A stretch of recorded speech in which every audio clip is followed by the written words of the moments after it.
వర్ధిల్లు వెయ్యేళ్ళు జీవించు నూరేళ్ళు తరించి నీ వాళ్ళు స్మరిస్తూ అయినోళ్ళు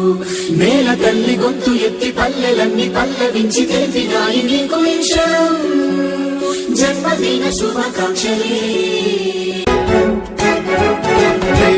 నేల మీద జారి పడ్డ చంద్రుడా మళ్ళీ జన్మ ఎత్తిన మహాత్ముడా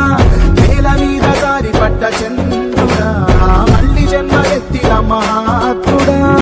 హ్యాపీ బర్త్డే